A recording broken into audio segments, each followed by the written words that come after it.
রান্নাঘর থেকে প্রত্যেককে শুভকামনা জানিয়ে আজকের পর্ব শুরু করছি। আজ আমি বাচ্চাদের জন্য একটি টিফিনের রেসিপি নিয়ে এসেছি, সেটা গাজর দিয়ে তৈরি। গাজর এখন ফ্রেশ গাজর বাজারে চলে এসছে, সস্তাও। গাজর দিয়ে বিভিন্ন রকম উপকরণ মিশিয়ে নানা রকম ডিশ তৈরি করা হচ্ছে। আমি এরকমই গাজর স্পঞ্জ কেকের একটি রেসিপি নিয়ে এসেছি। এখানে আমি গাজরের খোসা ছাড়িয়ে ডুমো ডুমো করে কেটে সেদ্ধ করে চটকে নিচ্ছি।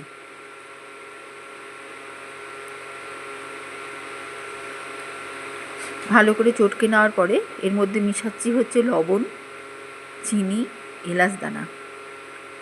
এখন আমি লবণ মিশালাম,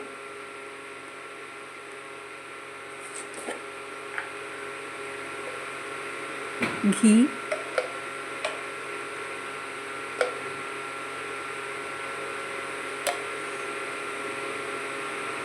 এলাচ দানা,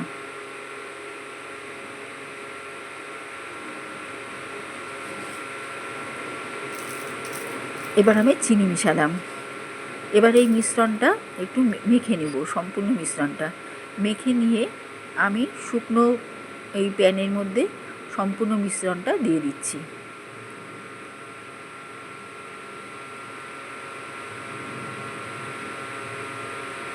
এবারে আমি একটু এই রসটা টানিয়ে নেব।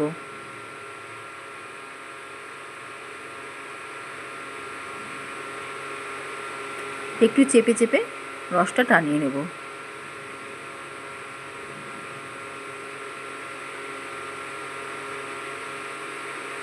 যেগুলো দানা দানা থাকবে সেগুলো আমি পরে হাত দিয়ে চটকে নেব।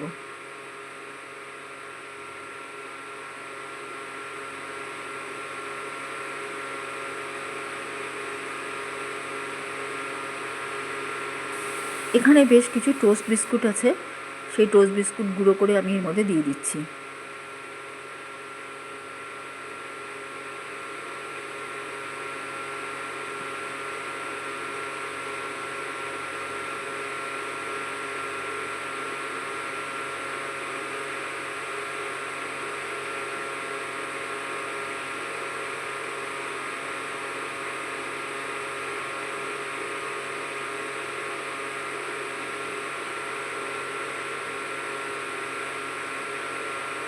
পুরোটা ভালো করে টাইট করে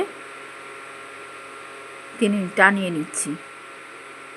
বিস্কুট দেওয়াতে এটা অটোমেটিক টাইট হয়ে যাবে। এবারে আমি এর মধ্যে মিল্ক মেড দিয়ে দিচ্ছি।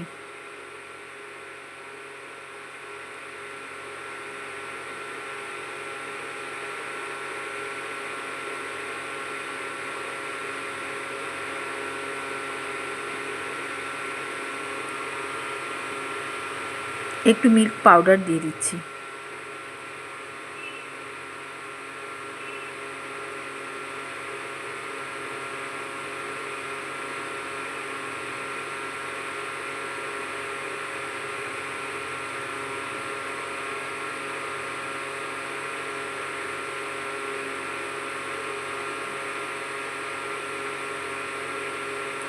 এরকম শুকনো শুকনো হবে।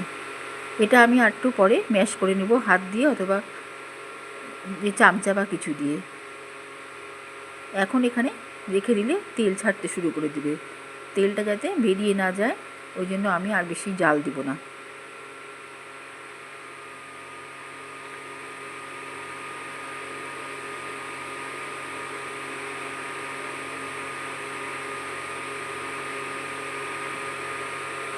পুরো এটা মিশ্রণটা তুলে নিচ্ছি অন্য একটা জায়গায়।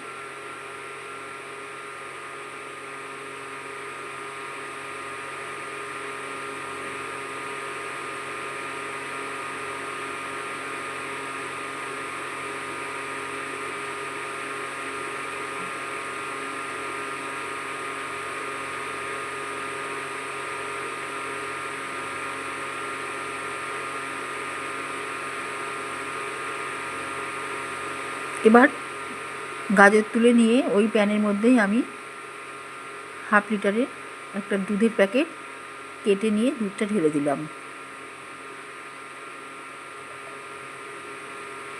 এটা আমি খুব একটা রিচ বানাবো না, কারণ এটা বাচ্চাদের খাবার। কাজেই এটা একটা খুব যাতে গুরুপাক না হয়ে যায় ওই জন্য হালকা করে এই ডেজার্টটা বানিয়েছি।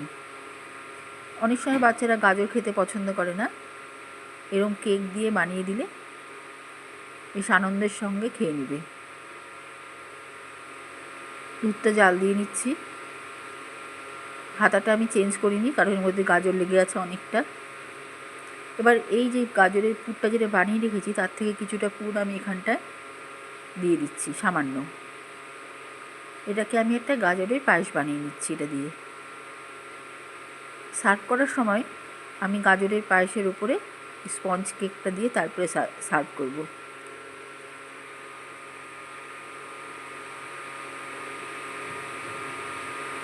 এখানে 4 পিস কেক আছে।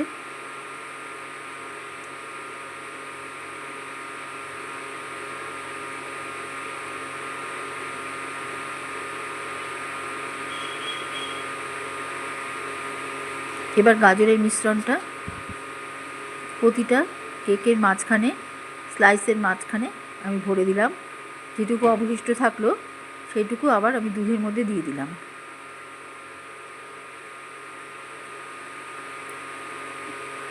বাকি গাজরের পুরটাও আমি দুধের মধ্যে দিয়ে দিলাম। এটা খুব পুষ্টিকর, এর মধ্যে নানা রকম পুষ্টিকর জিনিস আছে। এই সময় আমি একটু দুধ আলাদা জায়গায় করে রাখবো,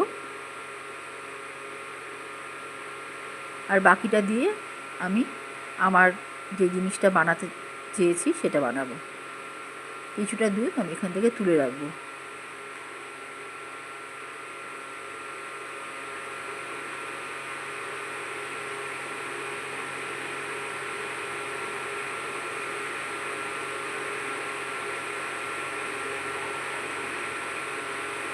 এই সময় একটু চিনি দিয়ে বাকিটা নামিয়ে রাখতে হবে। কিন্তু আমার যেহেতু গাজরের পুরির মধ্যে অনেকটা চিনি দিয়েছি, ওই জন্য বাড়ির সবাই চিনিটা খুব কম পছন্দ করে বলে আমি আর দিলাম না। আমি এখান থেকে একটু দুধ তুলে রেখে বাকি মিশ্রণটা এখানটায় একটু শুকিয়ে নিচ্ছি।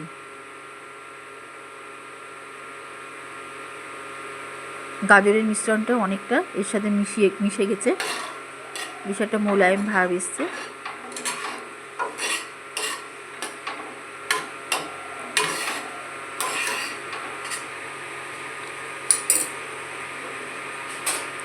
এবারে আমি এই মিশ্রণটার মধ্যে আর একটু এই ভ্যানিলাকে ভেঙে দিয়ে দিচ্ছি।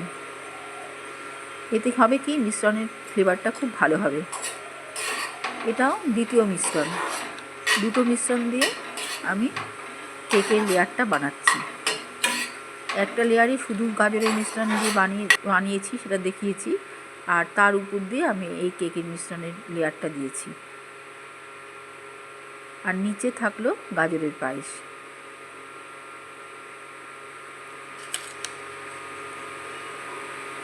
এটা মাঝে মাঝে নানা রকম গাজরের